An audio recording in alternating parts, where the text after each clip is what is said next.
Hello friends, എല്ലാവർക്കും നമ്മുടെ പുതിയൊരു വ്ളോഗിലേക്ക് വീണ്ടും സ്വാഗതം.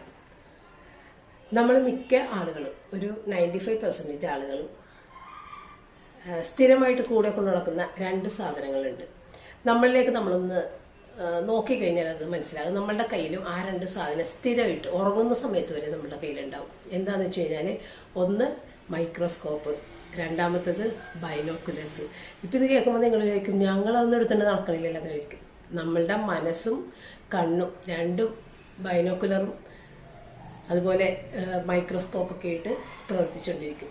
അത് നമ്മളുടെ കൂടെ സ്ഥിരമുണ്ടെന്ന് പറഞ്ഞ കാര്യം ഇതാണ്. കാരണം ഉറക്കത്തിൽ പോലും സ്വപ്നം കാണുമ്പോൾ പോലും നമ്മൾ ഈ ബൈനോക്കുലറും മൈക്രോസ്കോപ്പൊക്കെ ഉപയോഗിക്കാറുണ്ട് എന്നുള്ളതാണ് സത്യം.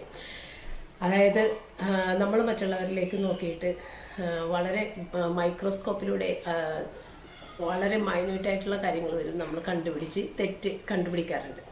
അതുപോലെ തന്നെ ബൈനോക്കുലേഴ്സ് യൂസ് ചെയ്യുന്ന ദൂരെയുള്ള സാധനങ്ങളടുത്ത് നമുക്ക് കാണാൻ വേണ്ടിയിട്ട്.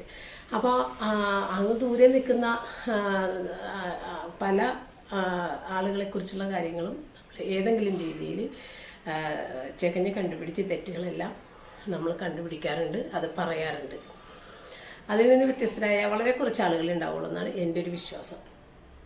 അപ്പോൾ ഈ രണ്ട് സാധനങ്ങൾ നമ്മളിലേക്ക് തന്നെ നമ്മളൊന്ന് തിരിച്ചു വെച്ച് കഴിഞ്ഞാൽ, ഓരോരുത്തരും അങ്ങനെ ചെയ്തു കഴിഞ്ഞാൽ ഈ സമൂഹം എത്ര നന്നാകൂലേ. ഇതൊക്കെ പറയാനേ പറ്റുള്ളൂ എന്നുള്ളതും എനിക്കറിയാം. എങ്കിലും ഞാനത് ഒന്ന് ഓർമ്മിപ്പിച്ചതാണ്. ഈ പറയുന്ന ആളുകളുടെ കൂട്ടത്തിൽ ഞാനും പെടും. ഞാനതിൽ നിന്നും വ്യത്യസ്തയാണെന്നല്ല ഞാൻ പറയുന്നത്. അപ്പോൾ അങ്ങനെയുള്ള നമ്മൾ മറ്റുള്ള ആളുകളുടെ ജീവിതത്തിലേക്ക് അവരുടെ ഓരോ തെറ്റുകളും കണ്ടുപിടിക്കാനും അത് തിരുത്താനും, അങ്ങനെ അല്ല അത് ചെയ്യേണ്ടിയിരുന്നതെന്ന് നമ്മൾ ഉറപ്പിച്ച് പറയും അല്ലേ. അത് തെറ്റായിപ്പോയി അവർ ചെയ്തതെന്ന് ഉറപ്പിച്ച് പറയും.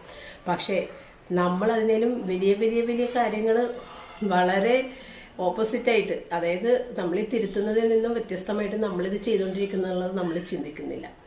അതാണ് നമുക്ക് എല്ലാവർക്കും വരുന്ന ഏറ്റവും വലിയൊരു തെറ്റ്. നമ്മളുടെ തെറ്റുകളിലേക്ക് നമ്മൾ ഒരിക്കലും നോക്കുന്നില്ല. നമ്മളുടെ തെറ്റിനെ കറക്റ്റ് ചെയ്ത് പോയി നമ്മളുടെ കുടുംബത്തെ കാര്യങ്ങളപ്പോൾ വളരെ നല്ല രീതിയിൽ മുന്നോട്ട് പോകും. നമ്മളുടെ തെറ്റുകൾ ഓരോരുത്തരെ കറക്റ്റ് ചെയ്ത് കഴിഞ്ഞാൽ അതുവഴി ഓരോ വീടും, അടുത്ത വീടുകൾ, അപ്പുറത്തെ വീടുകൾ, സമൂഹം മൊത്തത്തിൽ നന്നാകും. അത് നമ്മൾ ചിന്തിക്കില്ല. നമ്മൾ നന്നാക്കാൻ നോക്കുന്നത് മറ്റുള്ളവരെയാണ്. കുറ്റം കണ്ടുപിടിച്ച് തിരുത്താൻ ശ്രമിക്കുന്നത് മറ്റുള്ളവരുടേതാണ്. കാരണം നമ്മളുടെ കാഴ്ചപ്പാടിലൂടെ വേണം മറ്റുള്ളവർ നടക്കാനെന്നുള്ള ആ ഒരു ചിന്താഗതി എല്ലാവരുടെയും മനസ്സിൽ നമ്മൾ അതങ്ങനെ സെറ്റാക്കി വെച്ചേക്കുന്നതുകൊണ്ടാണ് നമുക്കങ്ങനെ തോന്നുന്നത്. കാരണം നമ്മൾ ചിന്തിക്കുന്ന രീതിയിൽ അവർ ചെയ്യണം എന്ന് നമ്മൾ ആഗ്രഹിക്കുന്ന, ചിന്തിക്കുന്നു. അതിൽ തെറ്റ് വരുമ്പോൾ നമ്മൾ പ്രശ്നമുണ്ടാക്കും. അതുപോലെ തന്നെ ഈ ഓപ്പോസിറ്റ് നിൽക്കുന്ന ആളുകൾക്കും അതുപോലെയുള്ള ചിന്താഗതി ഉണ്ടെന്നുള്ളത് നമ്മൾ മനസ്സിലാക്കണം. അപ്പം നമ്മളും അവരുടെ മുന്നിൽ അവർ നമ്മളുടെ തെറ്റുകളെ കണ്ടുപിടിക്കുന്നത്. അപ്പം അവരവരിലേക്ക് തന്നെ നമ്മളുടെ ഈ മൈക്രോസ്കോപ്പും ബൈനോക്കുലേഴ്സൊക്കെ നമ്മളിലേക്ക് തന്നെ വെച്ച് കഴിഞ്ഞാൽ, തിരിച്ചു കഴിഞ്ഞാൽ മൊത്തത്തിൽ സമൂഹം, നാടും നന്നാകുമെന്ന് നമ്മൾക്ക് എല്ലാവർക്കും അറിയാം അല്ലേ. പക്ഷേ നമ്മളത് ചെയ്യുന്നില്ല, നമുക്ക് ചെയ്യാനായിട്ട് സാധിക്കുന്നില്ല. എങ്കിലും ഒരു ശ്രമം നടത്താം. അപ്പോൾ ഇന്നത്തെ നമ്മളുടെ വീഡിയോയിൽ ഇന്ന് ഞാൻ ഈദിസ് വാലിയുടെ 2 പുതിയ പ്രൊഡക്ട്സുകൾ കൂടിയിട്ട് പരിചയപ്പെടുത്തുന്നുണ്ട്. അതിൽ ആദ്യത്തേത് ഈ ഒരു സ്റ്റോക്ക് പോട്ടാണ് കേട്ടോ. പിന്നെ രണ്ടാമത്തേത് വലിയ ഒരു കടായിയാണ്. അപ്പോൾ ഇത് രണ്ടും ലിഡ് വിത്ത് ലിഡാണ്. അപ്പോൾ ഇതിൻ്റെ 2 പ്രൊഡക്റ്റുകൾ, ഈ ഒരു സെറ്റിൽ വരുന്ന 2 പ്രൊഡക്റ്റുകൾ ഞാൻ കഴിഞ്ഞ ദിവസം നിങ്ങളുടെ അടുത്ത് ഷെയർ ചെയ്തിട്ടുണ്ടായിരുന്നു. ഈ ഒരു ഫ്രൈ പാനും ഈ ഒരു സോസ് പാനും. അപ്പം 4 പ്രൊഡക്റ്റുകളാണ് ഈ ഒരു സെറ്റിലേക്ക് വരുന്നത്. നമ്മൾക്ക് സെറ്റായിട്ട് വേണമെന്നുണ്ടെങ്കിലും സിംഗിളായിട്ട് വേണമെന്നുണ്ടെങ്കിലും ഇത് വാങ്ങിക്കാം കേട്ടോ. അപ്പോൾ എപ്പോഴും ഞാൻ പറയുന്ന പോലെ തന്നെ ട്രൈപ്ലൈ സ്റ്റെയിൻലെസ് സ്റ്റീലാണ്. ഇതിൻ്റെ ഒരു പ്രത്യേകത എന്ന് പറഞ്ഞാൽ, ഇതിന് ഈ ബോട്ടം വരുന്നത് സാൻഡ്വിച്ച് ബോട്ടം തന്നെയാണ്. ഈ 4 പ്രൊഡക്റ്റുകൾക്കും സാൻഡ്വിച്ച് ബോട്ടം തന്നെയാണ് വരുന്നത്. ലിഡ് ഉണ്ട്. ലിഡിൻ്റെ ഈ ഒരു 3 ഹോൾസൊക്കെ ഉള്ള ലിഡ്, നമ്മളുടെ കൂടുതലുള്ള ആവിയൊക്കെ പുറത്തേക്ക് പോകാനായിട്ട്. അതുപോലെ കൈ കൊള്ളാതിരിക്കാനുള്ള നോബെല്ലാം. പിന്നെ ഈ വരുന്ന ഹാൻഡിൽ കൈ കൊള്ളാതിരിക്കുന്നതിന് ആ ഒരു രീതിയിലാണ് ഹാൻഡിൽ വന്നേക്കുന്നത്. ഡ്യൂറബിൾ ആയിട്ടുള്ളത് തന്നെയാണ് ഹാൻഡിലുകളെല്ലാം. താഴെ വീണാൽ ഇത് പൊട്ടി ഹാൻഡിൽ വിട്ടു പോകുന്നൊരു ബുദ്ധിമുട്ടൊന്നും ഉണ്ടാവില്ല. അത്രയും സ്ട്രോങ് ആയിട്ട് തന്നെയാണ്.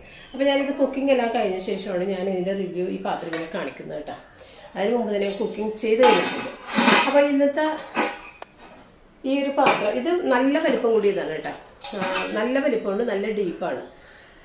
നന്നായിട്ട് തന്നെ ഏകദേശം ഇപ്പോൾ 1 കിലോ റൈസ് ഞാനിപ്പോൾ ഇതിനകത്ത് നിന്ന് വെക്കാൻ പോകുന്നത് ഒരു ഗീ റൈസാണ്. അപ്പം ഞാൻ ഇതിനകത്ത് 3/4 കിലോ ഗീ റൈസാണ് വെച്ചിട്ടുണ്ടായിരുന്നത്. അപ്പോൾ 1 കിലോ വരെ ഇതിനകത്ത് വെക്കാം. പിന്നെ ഇതിനകത്തേക്ക് വേറെ സാധനങ്ങൾ ചേർക്കണമെങ്കിൽ 1/2 കിലോ റൈസ്, അതായത് ബിരിയാണി പോലെയൊക്കെ സെറ്റ് ചെയ്തെടുക്കണമെങ്കിൽ 1/2 കിലോ റൈസിനെ പറ്റുള്ളൂ. കാരണം അതിൻ്റെ ബീഫാ ചിക്കനാന്ന് വെച്ചാൽ അതുകൂടി വരുമ്പോഴത്തേക്കും അത്രയും പൊക്കം കൂടിപ്പോവും. റൈസ് മാത്രമാണെന്നുണ്ടെങ്കിൽ നമുക്ക് 1 കിലോ റൈസ് വരെ വേവിച്ചെടുക്കാം. പിന്നെ ഇതേ രണ്ടാമത്തേതാണ് സ്റ്റോക്ക് പോട്ട്. ഇതിനും ഇതുപോലെ തന്നെ സെയിം ട്രൈപ്ലൈ സ്റ്റൈലാണ് സാൻഡ്വിച്ച് ബോട്ടാണ് വരുന്നത്. അതുപോലെ തന്നെ മൂടി ലിഡോട് കൂടിയിട്ടുള്ളത്. അപ്പം ഞാൻ എപ്പോഴും പറയുന്ന പോലെ തന്നെ 100% ഫുഡ് സേഫാണ്. കാരണം ഇതിൻ്റെ അകത്ത് വരുന്ന ഈ ഒരു സ്റ്റീല് ഫുഡ് ഗ്രേഡ് സ്റ്റീലാണ്. ഇത് ഞാൻ നേരത്തെയും പറഞ്ഞതാണ്. പുറത്തുള്ള സ്റ്റീല് ഡ്യൂറബിൾ ആയിട്ടുള്ളതാണ്. ഇതിന് നടുക്കൊരു അലൂമിനിയം കോറും വരുന്നുണ്ട്. അങ്ങനെ 3 ലെയർ ഉള്ളതുകൊണ്ടാണ് ട്രൈപ്ലൈ സ്റ്റെയിൻലെസ് സ്റ്റീൽ എന്ന് പറയുന്നത്. നമുക്ക് സ്റ്റൗ ടോപ്പിലും ഇൻഡക്ഷനിലും ഒക്കെ യൂസ് ചെയ്യാവുന്നതാണ്. കെമിക്കൽ കോട്ടിംഗ് ഇല്ല. അതാണ് ഇതിൻ്റെ ഏറ്റവും വലിയ പ്രത്യേകത. കാരണം നമ്മൾ കുഞ്ഞു പിള്ളേരുള്ള എല്ലാ വീടുകളിലും നമ്മൾ ഉപയോഗിക്കുന്ന പാത്രങ്ങൾ സേഫ് ആയിരിക്കണം. കാരണം കുഞ്ഞു കുട്ടികൾക്കൊക്കെ പെട്ടെന്ന് തന്നെ ഫുഡിലൂടെ ഇൻഫെക്ഷൻ ഉണ്ടാകാൻ സാധ്യതയുണ്ട്. അപ്പോൾ ആ പോയ്സണിൽ നിന്നെല്ലാം വളരെ സേഫായിട്ട് നമുക്ക് 100% കുട്ടികൾക്കൊക്കെ കൊടുക്കുന്ന ഫുഡൊക്കെ നമുക്ക് കുക്ക് ചെയ്യാൻ ഇത് ഏറ്റവും നല്ലതാണ്. പിന്നെ ഈ പറഞ്ഞതുപോലെ ഒരുപാട് പാത്രങ്ങൾ മേടിച്ച് പൈസ കളയാതെ നല്ല ക്വാളിറ്റിയുള്ള പാത്രങ്ങൾ 1-2 മതി. നമ്മുടെ കിച്ചണിലെ എല്ലാ കാര്യങ്ങളും അതിൽ നടത്തുകയും ചെയ്യാം. കൂടാതെ ഇത് വെക്കാനായിട്ട് ഒരുപാട് പാത്രങ്ങൾ മേടിച്ച് വെക്കാനുള്ള ആ ഒരു സ്പേസ് നിങ്ങൾക്ക് വേസ്റ്റ് ആകില്ല.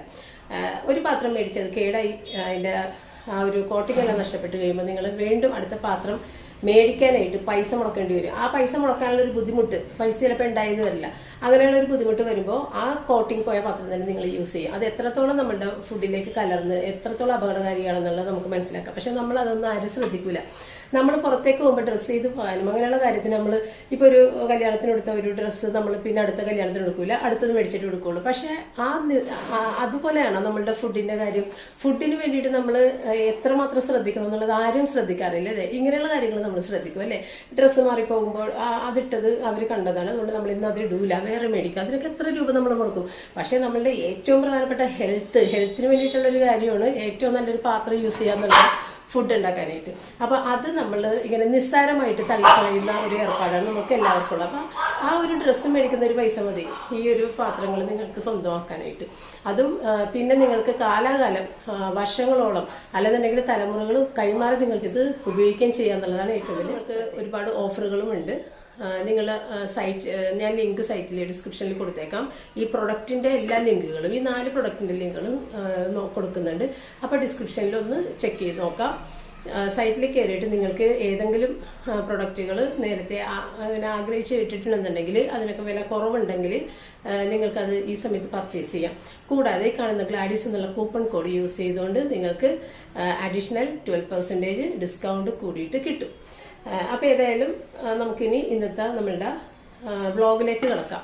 അപ്പോൾ ഇന്ന് ഞാൻ ഈ ഗീ റൈസൊക്കെ ഉണ്ടാക്കാൻ ഉദ്ദേശിക്കുന്നത് തന്നെ ഒരു ഡിന്നറിന് വേണ്ടിയിട്ടാണ് കേട്ടോ. അപ്പോൾ വൈകുന്നേരമൊക്കെയാണ് ഞാൻ ഉണ്ടാക്കി തുടങ്ങിയത്, രാത്രിയാണ് കഴിച്ചത്. അപ്പോൾ ഇനി കൂടുതലൊന്നും പറയുന്നില്ല, നമുക്കിനി നമ്മളുടെ വീഡിയോയിലേക്ക് കിടക്കാം. നമ്മളിപ്പോൾ മിക്കവാറും പുട്ടും പഴവും തന്നെയാണ് ഇവിടെ ഉണ്ടാക്കുന്നത്. കാരണം റിച്ചാർഡ് പറയും അവൻ്റെ പല്ലിനൊക്കെ സേഫാണ് പുട്ടും പഴവും കഴിക്കുന്നതെന്ന് പറയും. കാരണം ഈ ക്യാപ്പൊക്കെ ഇട്ട് വെച്ചേക്കുന്നതുകൊണ്ട് തന്നെ ഈ പുട്ടും പഴമൊക്കെ ആണെങ്കിൽ അതിന് ഡാമേജ് ഒന്നും വരില്ല എന്നാണ് അവൻ പറയുന്നത്. അങ്ങനെ പുട്ടും പഴവും തന്നെയാണ് നമ്മൾ മിക്കവാറും കഴിക്കുന്നത്. അപ്പോൾ ഇന്ന് ആദ്യം ഞാൻ ചെയ്ത് വെച്ചത് കുറച്ച് പപ്പടം വറുത്ത് വെച്ച്, പപ്പടമല്ല ഇത് അപ്പളമാണ്, അപ്പളം വറുത്ത് വെച്ച്.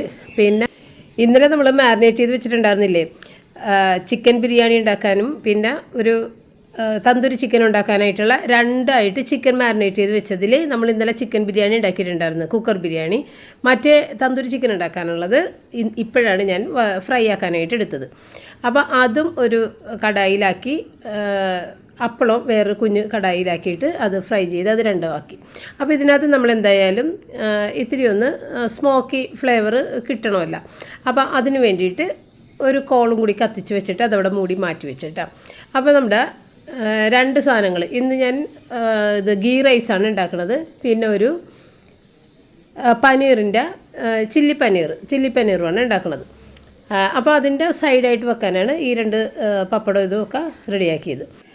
ഇനി അടുത്തൊരു പണി എന്ന് പറഞ്ഞു കഴിഞ്ഞാൽ പനീർ ഒന്ന് മാരിനേറ്റ് ചെയ്ത് വെക്കണം. അപ്പോൾ ഇന്നത്തെ പനീർ മാരിനേറ്റ് ചെയ്തതിൽ എനിക്ക് ചില അബദ്ധങ്ങൾ പറ്റി. അതുകൊണ്ട് തന്നെ പൊടിഞ്ഞു പോയി പനീർ. ഒന്നാമത് ചെറിയ പീസസ് ആയിട്ടുള്ള പനീറാണ് എൻ്റെ കയ്യിലുണ്ടാകുന്നത്. ഇത്തിരി കൂടി വലിയ പീസായിട്ട് എടുക്കണമായിരുന്നു. അത് ഒരു തെറ്റ്, ചെറിയ പീസസ് കൊള്ളൂല. പിന്നെ ഇതിപ്പോൾ ഞാൻ ആദ്യമായിട്ട് കോൺഫ്ലോറാണ്, പിന്നെ മുളക് പൊടിയും കുരുമുളക് പൊടിയും മഞ്ഞൾപ്പൊടിയും ഇത്തിരി ഉപ്പും കൂടി ചേർത്തിട്ടാണ് മാരിനേറ്റ് ചെയ്യണത്. ഈ പൊടികൾ വെള്ളം ചേർക്കാതെ തന്നെ നമ്മൾ ഈ പനീർ ഇട്ടിട്ട് നന്നായിട്ടൊന്ന് കുടഞ്ഞെടുത്ത് കഴിഞ്ഞിട്ട് പിന്നെ വേണമെന്നുണ്ടെങ്കിൽ നമുക്ക് ഇത്തിരി വെള്ളം വേണമെന്നുണ്ടെങ്കിൽ ഒന്ന് തളിച്ച് കൊടുത്തിട്ട് ഒന്നും കൂടി കുടഞ്ഞെടുക്കാം. അങ്ങനെ ചെയ്യണമായിരുന്നു കൂടുതലും നല്ലത്. ഇതിപ്പോൾ നമ്മളുടെ ഈ കോൺഫ്ലോറില്ലേ, അത് ഭയങ്കര നൈസ് പൊടിയാണല്ലോ അത്. അപ്പോൾ അത് ഭയങ്കര വെള്ളം പോലെയൊക്കെ ആയിപ്പോയി. അപ്പോൾ നിങ്ങൾ ചെയ്യുമ്പോഴത്തേക്കും മുളക് പൊടിയും കുരുമുളക് പൊടിയും മഞ്ഞൾപ്പൊടിയൊക്കെ വേണമെന്നുണ്ടെങ്കിൽ ഒരു ഇത്തിരി വെള്ളം നമ്മൾ അരപ്പ് പോലെ ആക്കിയെടുത്തിട്ട് അതൊന്ന് മാരിനേറ്റ് ചെയ്തതിന് ശേഷം ഈ കോൺഫ്ലോർ മീതയിൽ ഇങ്ങനെ കുടഞ്ഞിട്ടിട്ട് തട്ടി എടുത്താൽ മതി കേട്ടോ. അത് അങ്ങനെ ചെയ്യുമ്പോഴാണ് പെർഫെക്റ്റായിട്ട് കിട്ടണമെന്ന് എനിക്ക് തോന്നി. അപ്പോൾ ഇത് ഈ പറഞ്ഞ പോലെ ഇത്തിരി വെള്ളം പോലെയൊക്കെ ആയിപ്പോയി. വെള്ളം പോലെ ആയി കഴിഞ്ഞിട്ടുണ്ടെങ്കിൽ നമ്മൾ ഫ്രൈ ചെയ്യാനിടുമ്പോൾ അതിൻ്റെ ആ ഒരു ബാറ്റർ ഒഴുകിയിട്ട് ഇതുപോലെ അങ്ങോട്ട് വീഴും. അത് ഒരു പണിയായിപ്പോയി എനിക്ക്. അപ്പോൾ നിങ്ങൾ ചെയ്യുമ്പോൾ അധികം വെള്ളം ചേർക്കാതെ തന്നെ കുടഞ്ഞ് അതിൻ്റെ ഒരു കോട്ടിങ്, ഒരു ഇത്തിരി ടൈറ്റായിട്ടുള്ളൊരു കോട്ടിങ് ആയിട്ട് എടുക്കാൻ പാടില്ല. ഇതുപോലെ മാവ് പോലെ ആക്കി കളയരുത് കേട്ടോ. അത് തെറ്റിപ്പോയി, ഇത്തിരി കൂടിപ്പോയി വെള്ളം. എന്നിട്ടത് ഫ്രൈ ചെയ്തെടുക്കണം കേട്ടോ. അപ്പോൾ വലിയ പീസാക്കി നമ്മൾ കട്ട് ചെയ്ത് നമ്മളുടെ ഇഷ്ടത്തിന് എടുക്കാൻ പറ്റിയ രീതിയിലുള്ള ഒരു ബ്ലോക്കാണെന്നുണ്ടെങ്കിൽ വലിയ പീസസായിട്ട് കട്ട് ചെയ്തെടുക്കാം. ഇതിപ്പോൾ കട്ട് ചെയ്തതല്ലേ, അപ്പോൾ അതുകൊണ്ടാണ് ആ ഒരു ചെറിയത് ആയിപ്പോയത് കേട്ടോ. അപ്പോൾ നിങ്ങൾ മേടിക്കുമ്പോൾ പനീർ കട്ട് ചെയ്യാത്ത പനീർ മേടിച്ചിട്ട് അത് കട്ട് ചെയ്തെടുക്കുക, വലിയ പീസായിട്ട് കട്ട് ചെയ്തെടുക്കുക. അപ്പോൾ നല്ല ഭംഗിയായിട്ട് നമുക്ക് ഫ്രൈ ചെയ്തെടുക്കാൻ പറ്റും. അപ്പോൾ അത് ഫ്രൈ ആയി 2 ബാച്ചായിട്ട് ഞാൻ ഫ്രൈ ആക്കി എടുത്തതിന് ശേഷം ക്യാപ്സിക്കം, സവാള, വെളുത്തുള്ളി, പച്ചമുളക്, ഈ 4 സാധനങ്ങൾ വലിയ പീസസായിട്ട് സ്ക്വയർ പീസസായിട്ട് അതും കൂടി കട്ട് ചെയ്ത് വെച്ച് ആ ഫ്രൈ ചെയ്ത സാധനങ്ങൾ കോരി മാറ്റിയ അതേ എണ്ണയിലേക്ക് തന്നെ ആദ്യം വെളുത്തുള്ളി ഇട്ട് പുറകെ പച്ചമുളകും ഇതൊന്ന് ചെറുതായിട്ടൊന്ന് വാടിക്കഴിയുമ്പോൾ നമുക്ക് സവാള ഇടാം. സവാള വളരെ ചെറുതായിട്ട് വാടിയാൽ മതി, കാരണം ഇത് ഒരു ക്രഞ്ചി ആയിട്ട് തന്നെ കടിക്കാൻ പറ്റിയ രീതിയിൽ കിടക്കുന്നത് തന്നെയാണ് നല്ലത്. വല്ലാതെ അങ്ങോട്ട് വാടി തളർന്നു പോകരുത് സവാളയൊക്കെ. അപ്പോൾ ഇത് കൂടുതലും ഹൈ ഫ്ലെയിമിലിട്ടിട്ട് ചെയ്യുന്ന കുക്കിംഗ് ആണ് കേട്ടോ. ഹൈ ഫ്ലെയിമിൽ തന്നെ ഇട്ട് ചെയ്യുന്നതാണ് എപ്പോഴും നല്ലത്. അപ്പോൾ ഈ സവാളയും കൂടി ഇട്ട് കഴിഞ്ഞിട്ട് അപ്പോൾ വെളുത്തുള്ളി പച്ചമുളകൊക്കെ ഒട്ടും തന്നെ കളറൊന്നും മാറരുത്, അതിൻ്റെ രുചി മാറിപ്പോവും. ചെറുതായിട്ടൊന്നായാൽ മതി. അതിൻ്റെ പുറകെ സവാള ഇങ്ങനെ വിടർത്തി ഓരോ പീസസായിട്ടത് പോലെ ആക്കി ഇടണമെങ്കിൽ കുറച്ചും കൂടി എളുപ്പത്തിൽ കഴിയും കേട്ടോ. പിന്നുള്ളത് ക്യാപ്സിക്കം നമുക്ക് ഏറ്റവും അവസാനം ഇട്ട് പെട്ടെന്ന് തന്നെ അതിനകത്തേക്ക് ബാക്കിയുള്ള ഇൻഗ്രീഡിയൻസൊക്കെ നമ്മൾ ചേർക്കും കേട്ടോ. അപ്പോൾ ഈ ഒരു സമയത്താണ് ഇത്തിരി ഉപ്പിട്ട് കൊടുത്ത്. അപ്പോൾ ഈ സമയത്തൊക്കെ നമ്മൾ ഉപ്പ് വളരെ കുറച്ചേ ഇടാൻ പാടുള്ളൂ, കാരണം ഇനി സോസുകൾ ഇടുമ്പോഴത്തേക്കും അല്ലെങ്കിൽ ഉപ്പ് കൂടിപ്പോവും. അപ്പോൾ കുറഞ്ഞ രീതിയിൽ മാത്രം ഉപ്പിടാം കേട്ടോ. പിന്നെ ഇതിനകത്തേക്ക് ഇത്തിരി കോൺഫ്ലവർ നമ്മൾ വെള്ളത്തിൽ ഒന്ന് കലക്കിയിട്ട് വെച്ചേക്കുക. അത് ഒന്ന് തിക്കായി ഗ്രേവി തിക്കാൻ വേണ്ടിയിട്ട് ഏറ്റവും അവസരം നമ്മൾ ഒഴിച്ചു കൊടുക്കും. അപ്പോൾ അതും ഒന്ന് ചെയ്ത് വെച്ചേക്കാം. പിന്നെ നമ്മൾ ഈ ഒരു സമയത്ത് ഇതിനകത്തേക്ക് വേണമെന്നുണ്ടെങ്കിൽ കളർപ്പൊടിയും കൂടി കോൺഫ്ലോറിൽ ചേർക്കാം. ഞാൻ കളർപ്പൊടി ചേർക്കണ്ടെന്ന് വിചാരിച്ചിട്ട് ഇതിനകത്ത് ചേർത്തില്ല, പക്ഷേ പിന്നീട് ഇത്തിരി ചേർത്ത് കൊടുത്തു, കാരണം ഒട്ടും തന്നെ കളറില്ലാതെ വീഡിയോയിൽ കണ്ടു കഴിഞ്ഞപ്പോഴത്തേക്കും എന്തോ എനിക്കൊരു തോന്നിയിട്ട് ഇത്തിരി കളർ ഞാൻ ചേർത്ത് കൊടുത്ത്. പിന്നെ ഓരോ ടേബിൾ സ്പൂണോളം soya sauce, red chilli sauce, ഇപ്പോൾ ഇട്ടത് ടൊമാറ്റോ സോസ് ഒരു ഇത്തിരി കൂടുതൽ. അപ്പോൾ ഇതൊക്കെയാണ് ഇട്ടത് കേട്ടോ. ഇപ്പോൾ ഞാൻ കാണിച്ച soya sauce, chilli sauce, tomato sauce, ഈ 3 സാധനം ഇട്ടിട്ടുണ്ട്.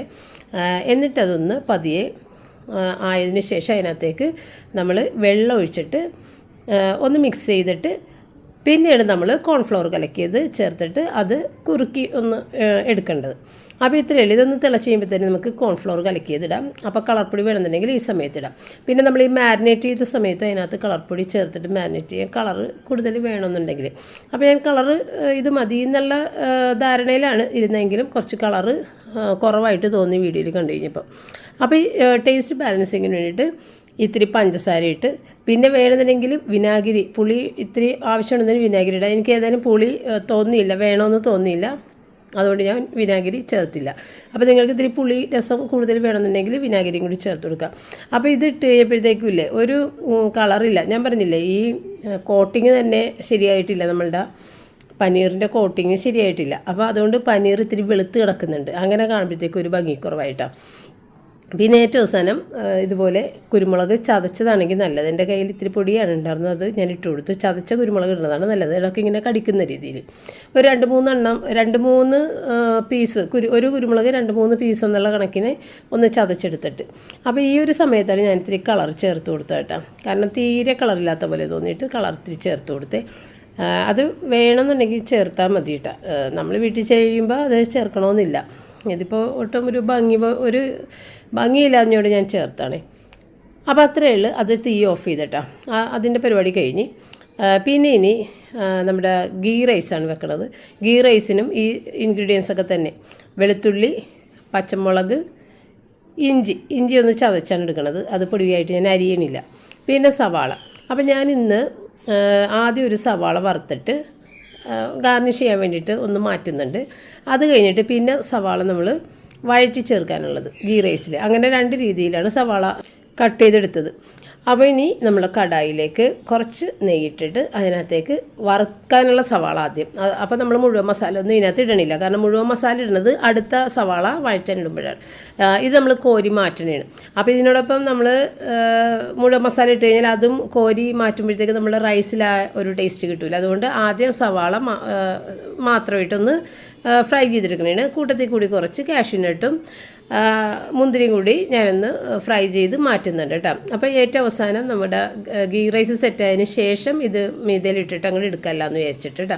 അല്ലെന്നുണ്ടെങ്കിൽ ഈ സമയത്ത് തന്നെ നമുക്ക് വേണ്ട എല്ലാ സാധനങ്ങളും ചേർത്തിട്ട് റൈസും ഒക്കെ ചേർത്ത് വെള്ളമൊക്കെ ചേർത്ത് ഒന്നിച്ച് വെച്ച് വേവിക്കാം. ഞാൻ മിക്കവാറും അങ്ങനെ ചെയ്യണത്. അപ്പോൾ ഇന്ന് ഏതായാലും ഇങ്ങനെ ചെയ്യാമെന്ന് വിചാരിച്ചു. അപ്പോൾ ഇത്തിരി നമ്മുടെ നെയ്യ് ഇത്തിരി കുറവുണ്ട്. അപ്പോൾ അതുകൊണ്ട് ഇത്തിരിയും കൂടി നെയ്യിട്ടിട്ട് പിന്നെയാണ് ഞാൻ മുഴുവൻ മസാലകൾ പൊട്ടിക്കണം. പട്ട, കറിയാമ്പ്, ഏലക്കായ, കുരുമുളക്, ലീഫൊക്കെ വേണമെന്നുണ്ടെങ്കിൽ ഇടാൻ ഞാൻ ഇട്ടില്ല. അത് പൊട്ടിച്ചതിന് ശേഷം സവാള, പച്ചമുളക്, ഇഞ്ചി, വെളുത്തുള്ളി ഇത്രയും സാധനങ്ങൾ ഒരുവിധം വാടിയാൽ മതി. അതായത് ഒന്ന് കളറ് ചെറിയ രീതിയിലൊന്ന് വഴിച്ചെടുത്താൽ മതി. കളറ് ഡാർക്ക് കളറൊന്നും ആയിപ്പോകരുത്. ചെറിയ രീതിയിലൊന്ന് വെന്ത് വന്നാൽ മതി. അപ്പോഴത്തേക്കും നമുക്ക് അതിനകത്തേക്ക് കഴുകി ഊറ്റി വെച്ചേക്കുന്ന റൈസ്. ഇപ്പം ഞാൻ എടുത്തേക്കുന്നത് 3 കപ്പ് റൈസാണ്. അപ്പോൾ ഈ 3 കപ്പ് റൈസിന് നമ്മൾ 6 കപ്പ് വെള്ളം അത് അവിടെ തിളപ്പിക്കാനായിട്ട് മാറ്റി വെച്ചിട്ടുണ്ട്. അത് കൂടിയിട്ട് ഇതിനകത്തേക്ക് ഒഴിച്ചു കൊടുക്കുക. അപ്പോൾ ഈ 3 കപ്പ് റൈസിന് നമ്മൾ 1.5 ടീസ്പൂൺ ഉപ്പിടുക. അത് അല്ല, നിങ്ങൾക്ക് കൂടുതൽ ഇത്രയും കൂടി, അതായത് 1 കപ്പ് റൈസിന് 1/2 മുതൽ 3/4 ടീസ്പൂൺ വരെ ഉപ്പിടാം. കറക്റ്റായിരിക്കും. ഉപ്പ് കുറവ് അധികം വേണ്ടാന്നുള്ളവർക്ക് 1/2 ടീസ്പൂൺ, പാകത്തിന് വേണമെന്നുള്ളവർക്ക് 3/4 ടീസ്പൂൺ. അപ്പോൾ ആ ഒരു കണക്കിന് കേട്ടോ, 1 കപ്പിന് 1/4 ടീസ്പൂൺ വരെ, 1/2 മുതൽ 3/4 ടീസ്പൂൺ വരെ ഉപ്പിടാം. അപ്പോൾ നമ്മൾ വെള്ളം തിളപ്പിക്കാൻ വെച്ചിട്ടുണ്ടായിരുന്നു. വെള്ളം തിളച്ച്, അപ്പോൾ ഈ റൈസും ഒന്ന് അതിനകത്ത് കിടന്ന് ചൂടായതുകൊണ്ട് പെട്ടെന്ന് തന്നെ ആ തിളച്ച വെള്ളം കൂടി ഒഴിക്കുമ്പോൾ ഇതെല്ലാം ഒന്നിച്ച് തന്നെ വീണ്ടും അങ്ങോട്ട് തിളച്ച് വരും കേട്ടോ. അല്ലാന്നുണ്ടെങ്കിൽ റൈസ് ഇടുമ്പോൾ പിന്നെ തിളക്കാൻ ഇത്തിരി നേരം കൂടി കാത്തു നിൽക്കേണ്ടി വരും. അപ്പോൾ റൈസ് ഏതായാലും ചൂടായി കിടക്കണേന്ന് നമ്മളൊന്ന് ചെറുതായിട്ടൊന്ന് മറിച്ച് കൊടുത്തിട്ടുണ്ടായിരുന്നു. ഇനി അത് നന്നായിട്ട് തിളച്ചതിന് ശേഷം ഏറ്റവും ഓഫ് ചെയ്യുന്ന ആ സ്ഥലത്ത് കൊണ്ടുവന്ന് വെക്കുക. തിരിച്ചാൽ പെട്ടെന്ന് ഓഫാകുമെന്നുള്ള ആ ഒരു പോയിന്റിൽ കൊണ്ടുവന്ന് വെക്കുക കേട്ടോ. ഇത്രയേ ഉള്ളൂ ഗീ റൈസിൻ്റെ പരിപാടി കഴിഞ്ഞ്. ഇനി നമ്മൾ ഒരു പകുതി വേവ് ആകുന്ന സമയത്ത് ഒന്ന് മറിച്ചിട്ട് കൊടുക്കണം. അപ്പോൾ അങ്ങനെ ഇളക്കി ഇടുമ്പോൾ നമ്മുടെ മസാലകളെല്ലാം എല്ലാ സ്ഥലത്തേക്കും, അല്ലെന്നുണ്ടെങ്കിൽ ആ മസാലയെല്ലാം വെള്ളത്തിൽ പൊങ്ങി നിന്ന ആ ഒരു കണക്കിനായിരിക്കുള്ളൂ, വറ്റി മുകളിൽ മാത്രമേ ഉണ്ടാവുള്ളൂ മസാല. അപ്പോൾ അതെല്ലാം കൂടി ഒന്ന് മിക്സ് ചെയ്തിട്ട് കൊടുക്കണം. ആ സമയത്ത് ഞാൻ ഇത്തിരി ചായയും കൂടി ഉണ്ടാക്കിയിട്ടുണ്ടായിരുന്നു. കാരണം നമ്മൾ ഡിന്നറിന് വേണ്ടിയിട്ടുള്ള പ്രിപ്പറേഷൻ വൈകുന്നേരമല്ലേ ചെയ്യണം. അപ്പോൾ അതിൻ്റെ ഇടയ്ക്ക് ചായയും കൂടി ഉണ്ടാക്കിയിട്ടുണ്ടായിരുന്നു. അപ്പം ഞാൻ ഈ ചായ ഇങ്ങനെ ഒഴിക്കുന്ന സമയത്ത് ആ കപ്പിൽ ചായപ്പൊടിയാണ് ഇരിക്കുന്നത്. കാരണം ഇളക്കിയ ആ സ്പൂണ് പപ്പട കപ്പിനകത്തേക്കാണ് ഞാൻ ഇട്ടിട്ടുണ്ടായിരുന്നത്. അപ്പോൾ അതിൻ്റെ ചായപ്പൊടിയാണ് ആ സൈഡിൽ പറ്റി പിടിച്ചിരിക്കുന്നത്. അല്ലെങ്കിൽ കാണുമ്പോൾ നിങ്ങൾ പറയും അതിനകത്ത് അഴുക്കാണെന്ന്. അങ്ങനെ ചായ കൂടി കഴിഞ്ഞ സമയത്താണ് റിച്ചാർഡ് ഈ സാധനം കൊണ്ടുവന്നത്. തത്തമ്മോ, കൊച്ചിന് വേണ ഇത്? അണ്ട് നീയൊക്കെ എന്താ കഴിച്ചത്? നീയും ഫെറി പോയി? ഞാനും ഫെറി പോയി കഴിച്ചത് chicken Himalayan steam momo, meal chicken delight steam momo. ഇതിന് 249 200 സംതിങ് എന്തോ ഉണ്ടായിരുന്നു.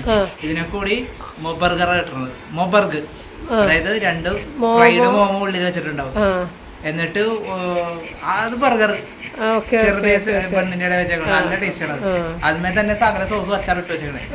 വെറുപ്പിക്കൽസ് ഒന്നുമില്ല, അടിപൊളി സാധനം. അത് ഒരു ഗ്ലാസ് പെപ്സി ഐസൊക്കെ ഇട്ട് റെഡിയാക്കിയത്. പിന്നെ 5 മോമോ. അവൻ ഞങ്ങൾ മഞ്ഞയും വൈറ്റ് സ്റ്റീംഡ് മോമോ കൊടുത്ത്. പിന്നെ അമ്മച്ചിക്ക് മീലെടുത്തില്ലേ? മീലിന്റെ ആവശ്യമില്ല. അമ്മച്ചിക്ക് എടുത്തേക്കണ chicken masala steam momo 229 rupees. Open ചെയ്യോ? മണക്കുക. കട്ടില്ല വെച്ച് നമ്മൾ തുറക്കണേനല്ലേ.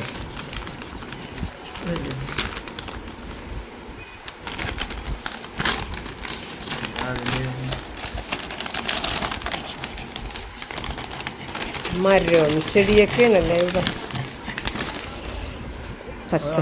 ഞാൻ പറഞ്ഞിട്ടുണ്ടായിരുന്നു.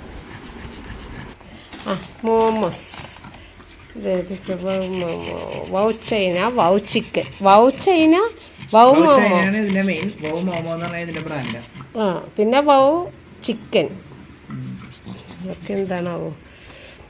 ഇത് നമ്മൾ അന്നത്തേതല്ലേ, ഇത് ചിക്കൻ മോമോസ് ആയതുകൊണ്ടാണ് വേറെ കളറ്. മറ്റേ നമ്മൾ കഴിക്കേണ്ടത് ഇതിപ്പോ ഞാൻ കഴിച്ചില്ലേ, ഇതാണ് യഥാർത്ഥ മോമോസ്. അന്നൊന്നുമില്ല. ഓ, അന്നത്തേത് വൈറ്റ് കളറും പിന്നെ ഫ്രൈഡും ആയിരുന്നല്ല. ഇതിൻ്റെ അകത്ത് ഞാൻ ഇവര്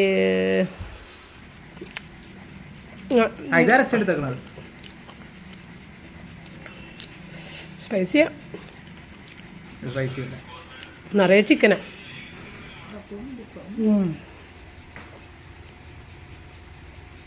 എല്ലാരും കഴിച്ചോളാം.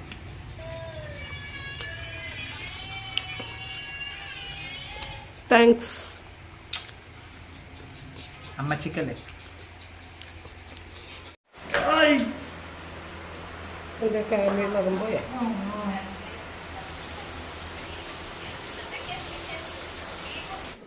റിച്ചാർഡ് പുറത്ത് പോയി വന്നു കഴിഞ്ഞപ്പോഴത്തേക്കും ഈ മോമോസ് കൊണ്ടുവന്നിട്ട് അപ്പം ഞാൻ പറഞ്ഞിടാ, ഇന്നത്തെ ഡിന്നറ് നമ്മൾ ഗീ റൈസും ചില്ലി പനീറൊക്കെ ആക്കിയിട്ട് കഴിക്കാൻ നിൽക്കണേണ്.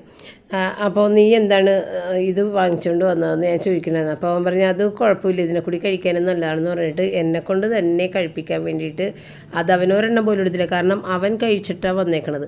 അതുകൊണ്ട് തന്നെ ഈ ഫുഡ് വളരെ കുറച്ചേ കഴിച്ചോളൂ കേട്ടോ. അപ്പോൾ പപ്പക്ക് ഞാനിന്ന് ഇത് തന്നെ കൊടുക്കണം. കാരണം വേറെ ഉച്ചക്ക് എല്ലാ സ്ഥലങ്ങളും തീർന്നിട്ടുണ്ട്. ഇനിയിപ്പോൾ രാത്രി ഇനി വേറെ ഒരെണ്ണം വെക്കണ്ടല്ല. ഇതിപ്പോൾ ചിക്കനൊന്നും അല്ലല്ലോ. അതുകൊണ്ട് പപ്പക്ക് അത് കൊടുക്കാമല്ലോ എന്ന് വിചാരിച്ച് ഞാൻ പപ്പയുടെ അടുത്ത് പറഞ്ഞിട്ടുണ്ട്. അപ്പോൾ പറഞ്ഞു ഞാൻ കുഴപ്പമില്ല, ഞാൻ കഴിച്ചോളാം എന്ന് പറഞ്ഞു.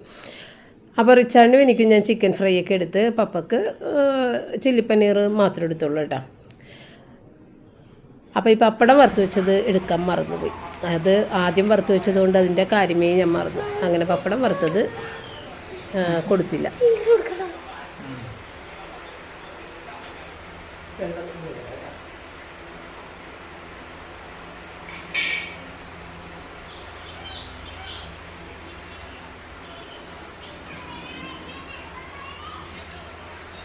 അടിപൊളി.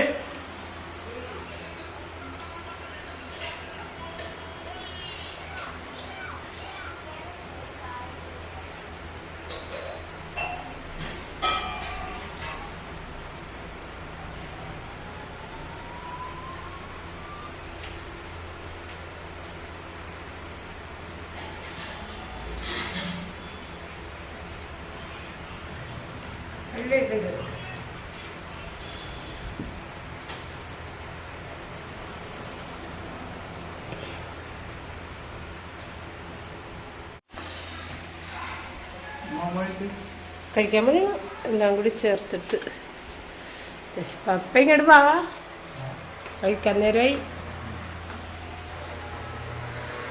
എല്ലാം കൂടി കഴിക്കട്ടെ. അങ്ങനെ റിച്ചാർഡിന് ഭയങ്കര ഇഷ്ടപ്പെട്ട് വളരെ കുറച്ച് കഴിച്ചോളൂ. കാരണം കഴിച്ചിട്ട് വന്നേക്കുന്നതുകൊണ്ട് അടുത്ത ദിവസം കഴിക്കാമെന്ന് പറഞ്ഞു. അപ്പോൾ പപ്പക്കൊക്കെ വിളമ്പി കൊടുത്ത് പിന്നെ ഞാനൊരു ഇരിപ്പിരുന്ന് എൻ്റെ ദൈവമേ ഈ മോമോസ് കഴിച്ചില്ലെങ്കിൽ അവൻ എന്നെ ശരിയാക്കും, അത്രയും നിർബന്ധമാണ് അവനത് കഴിപ്പിക്കണമെന്നുള്ള. അപ്പം ഞാൻ കുറേ ഞാൻ പറഞ്ഞിട്ട് 2 എണ്ണം നീ എടുക്ക്, 4 എണ്ണം ഉണ്ട്, 2 എണ്ണം നീ എടുക്കുന്നവരുടെ എനിക്ക് വേണ്ടത് കഴിച്ചിട്ട് വന്നേക്കണേ, ഇത് മമ്മിക്ക് മാത്രം കൊണ്ടുവന്നേക്കണേ. അപ്പോൾ എന്നെ അവിടെ കൊണ്ടുപോയിട്ട് കഴിപ്പിക്കാൻ വേണ്ടിയിട്ട് ഇവൻ കുറേ ട്രൈ ചെയ്തെങ്കിലും ഞാൻ പോയില്ല. പോകാനായിട്ടുള്ള ഒരു തോന്നൽ എനിക്ക് ഉണ്ടായിരുന്നില്ല. അങ്ങനെ പിന്നെ അവൻ വീട്ടിലേക്ക് 2 പ്രാവശ്യമായിട്ട് ഇപ്പം മേടിച്ച് കൊണ്ടുവന്ന് തന്നു. അപ്പോൾ എനിക്ക് ആ പച്ച കളറിലെ ഡിപ്പാണ് എനിക്ക് ഇഷ്ടപ്പെട്ടത് കേട്ടോ. ഇത് ചിക്കൻ മോമോസാണ്, അടിപൊളിയാണ്, സൂപ്പർ ടേസ്റ്റാണ്. പിന്നെ എരിവുണ്ട്, നല്ല സ്പൈസിയാണ്. അപ്പോൾ എനിക്ക് കൂടുതൽ സ്പൈസി ആയിട്ടുള്ള സംഭവങ്ങൾ എനിക്ക് താല്പര്യമില്ല എങ്കിൽ തന്നെയും ഇത് നമ്മൾ കഴിച്ചു പോകും. നല്ല ടേസ്റ്റാണ്. പിന്നീട് എന്നുണ്ടെങ്കിൽ പപ്പ ഇങ്ങോട്ട് എഴുന്നേറ്റ് വന്നിട്ടില്ല. അപ്പോൾ എനിക്കാണെങ്കിൽ ഇത് കണ്ടിട്ട് അങ്ങോട്ട് കഴിക്കാനായിട്ടുള്ള ഒരു കൊതി കൊണ്ട് ഞാനിരുന്ന് കഴിക്കാൻ തുടങ്ങി. പപ്പ എഴുന്നേറ്റ് സാവധാനമാണ് വന്നത്. 20 മിനിറ്റ് വെയിറ്റിംഗ് ഉണ്ട്. സാറ്റിസ്ഫൈഡ്? ഞാൻ പറഞ്ഞ സാധനം അവിടെ നിന്ന് പോസ്റ്റിക്കൊണ്ട് വന്നത് അത് തിളച്ച സാധനം. ഞാൻ പറഞ്ഞത് ഞാൻ എങ്ങനെ കൊണ്ടുപോകാൻ കവർ എന്ന്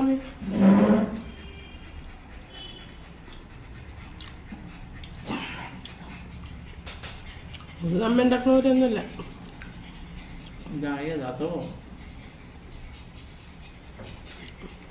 അങ്ങനത്തെ ഒരുപാട് സ്പൈസ് ഇട്ടിട്ടുണ്ട്. നമ്മൾ സ്പൈസ് ഇടില്ല. എന്താ